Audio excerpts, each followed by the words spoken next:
Chapter is evolution and the topic is the evidences for evolution.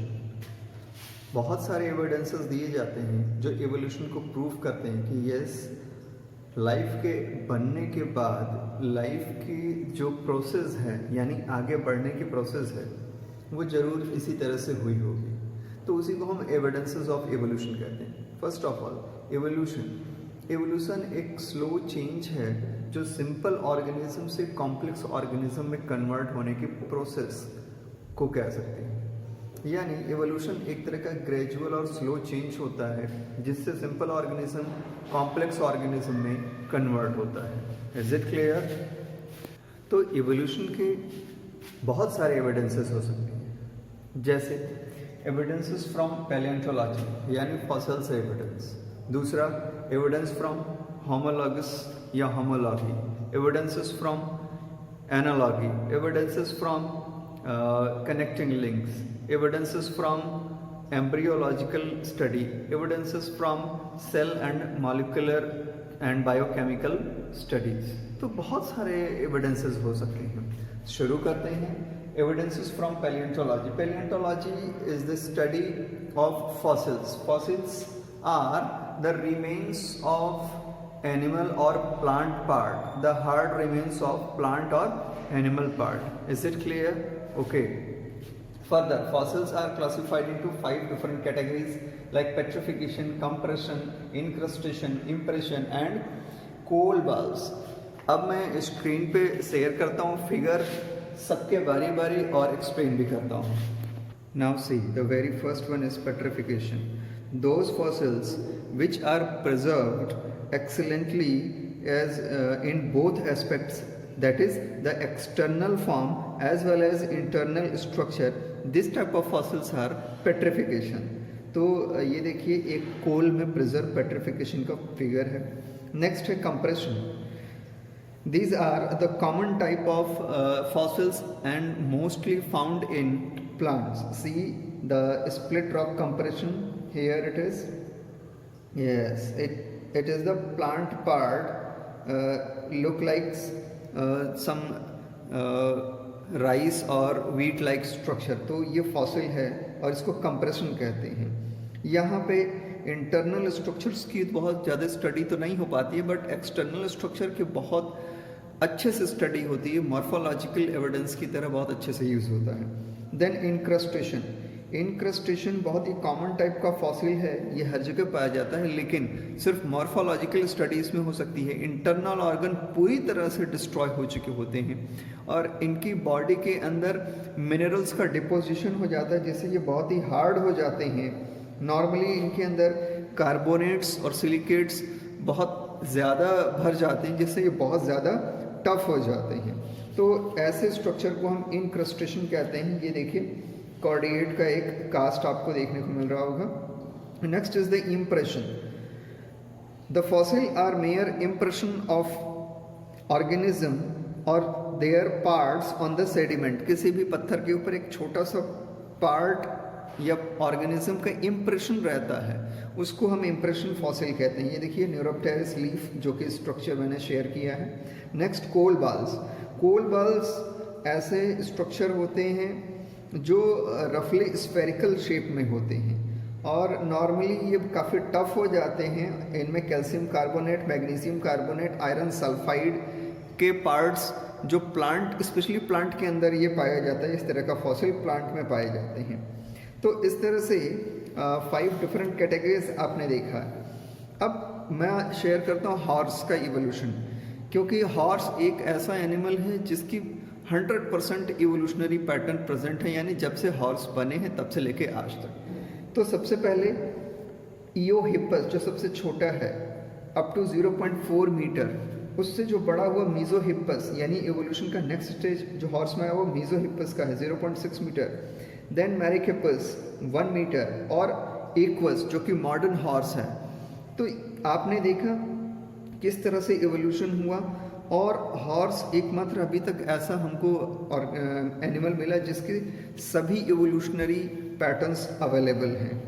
Next जो share है कर रहा हूँ स्क्रीन पे वो है आर्कियोप्टेरिक्स। आर्कियोप्टेरिक्स एक ऐसा फॉसिल है जो एक तरह का मिसिंग लिंक था दो ऑर्गेनिज्म के बीच में, और इसको ऐसे लिंक्स को हम कनेक्टिंग लिंक्स के नाम से जानते हैं। आज भी लिविंग ऑर्गेनिजम्स में कनेक्टिंग लिंक्स हैं। आर्कियोप्टेरिक्स को आप ध्यान से देख रहे होंगे तो इसमें विंग लाइक स्ट्रक्चर भी दिख रहा है और रेप्टिलियन कैरेक्टर भी दिख रहे हैं।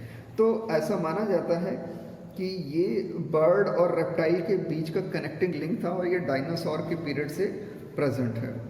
सो आर्कियोप्टेरिक्स इतना इम्पॉर्टेंट है कि आपने इसकी स्टडी देखी। तो ये थे फॉसिल से एविडेंसेस। नेक्स्ट एविडेंसेस होमोलॉजी से आएंगे। होमोलॉजी का मतलब है कि ऐसा ऑर्गन जो एक ही तरह के सेल से डेवलप होते हैं, यानी एम्ब्रियोलॉजी का जो सेल है वो एक ही तरह से वो डेवलपमेंट, उनका पैटर्न सेम होता है, उनकी बनावट सेम होती है।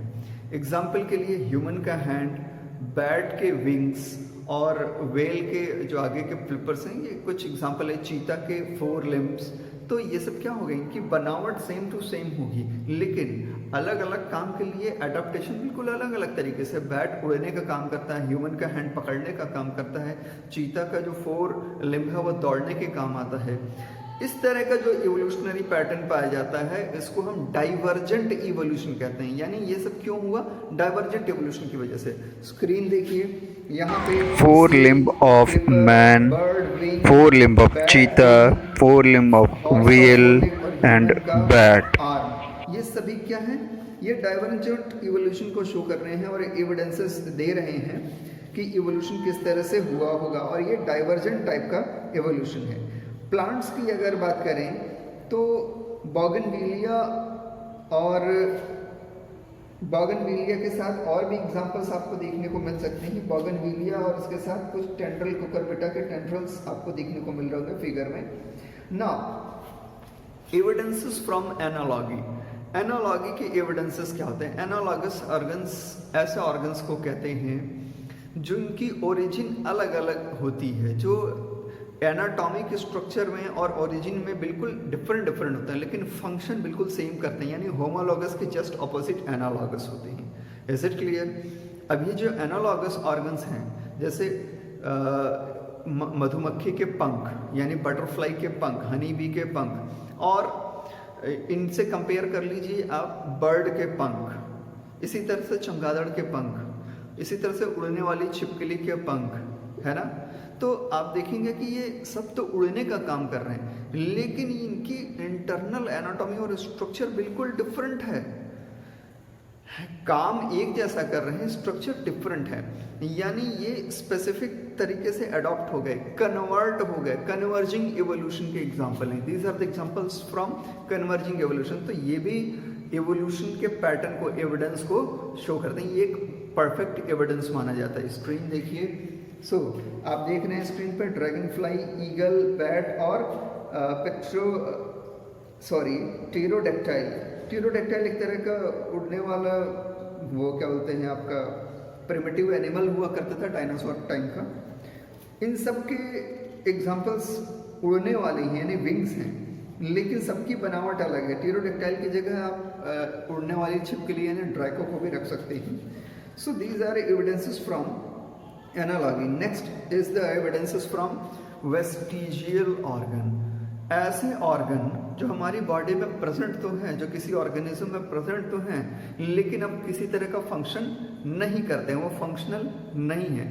वो हमारे क्लोजली रिलेटिव एनिमल्स में तो एक्टिव हैं या एंसेस्टर्स में एक्टिव रहे होंगे, बट हमारे अंदर बिल्कुल भी एक्टिव नहीं है। तो उनको कहा जाता है वेस्टिजियल ऑर्गन। जैसे ये ईयर पिन के मसल्स, ये किसी काम के नहीं है, लेकिन आप देखते हैं बहुत सारे एनिमल्स इसे हिलाते हैं, ठीक है, और बहुत सारे एनिमल्स इसे मूव करते हैं अलग अलग साउंड वेव्स को समझने के लिए। इसी तरह से आइज की नेक्टिटेटिंग मेम्ब्रेन्स फिशेस में और बहुत सारे एक्वाटिक एनिमल्स में ये पूरी तरह से आइज को कवर करते हैं, जिससे कि वो पानी में भी आराम से देख पाते हैं। मैं स्क्रीन पे शेयर करता हूँ, देख लीजिए। ये शुतुरमुर्ग है, इसके विंग्स रूडिमेंट्री टाइप के हो चुके हैं, ये उड़ नहीं सकता है। इसी तरह से हॉर्स की स्प्लिंट बोन, ये भी एक तरह से आपका वेस्टिजियल ऑर्गन हो चुका है। नेक्स्ट बहुत ही इंपॉर्टेंट है, वो देखिए, कुछ स्ट्रक्चर आपको बोन जैसा दिख रहा होगा, वो हाइंड लिम्ब ऑफ पाइथन है, जो कि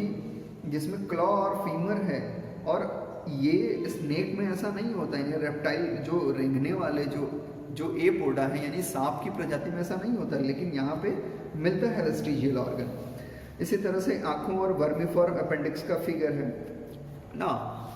ये तो हो गए कुछ वेस्टिजियल ऑर्गन। अब कनेक्टिंग लिंक जो आज भी लिविंग है हम उनकी बात करते हैं। तो कनेक्टिंग लिंक ऐसे ऑर्गेनिज्म होते हैं जिसमें किसी दो ग्रुप के बीच के यानी दोनों के आप कह सकते हैं लक्षण प्रेजेंट होते हैं। जैसे पेरीपेटस एक सबसे अच्छा एग्जांपल है, एनेलिडा और ऑर्थोपोडा के बीच की कनेक्टिंग लिंक। उसमें एनेलिडा के भी कैरेक्टर्स प्रेजेंट हैं और ऑर्थोपोडा के भी हैं। इसी तरह से मैं स्क्रीन पर शेयर करता हूँ। इसी तरह से नियोपेलाइना आप देख रहे हैं, राउंड स्ट्रक्चर है नियोपेलाइना। अब आप देख रहे हैं कि ये स्ट्रक्चर किसकी तरह बिहेव करता है। तो Neopilina is the connecting link between Annelida and Mollusca. तो ये आपने देखा। इसी तरह से एक और फिगर मैं शेयर करता हूँ। ये फिश का फिगर है, लेकिन ये कॉमन फिश से थोड़ा अलग है। ये लंग फिश है और ये अफ्रीकन, ऑस्ट्रेलियन, 3 तरह की होती हैं। तो लंग फिशेस हैं।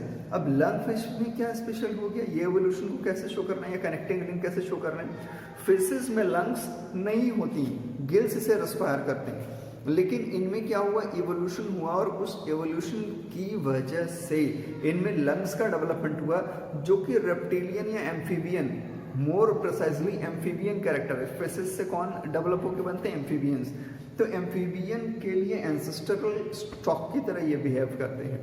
सो ये एविडेंसेस तो आपको बहुत क्लियर हो गए। Now evidences from embryology.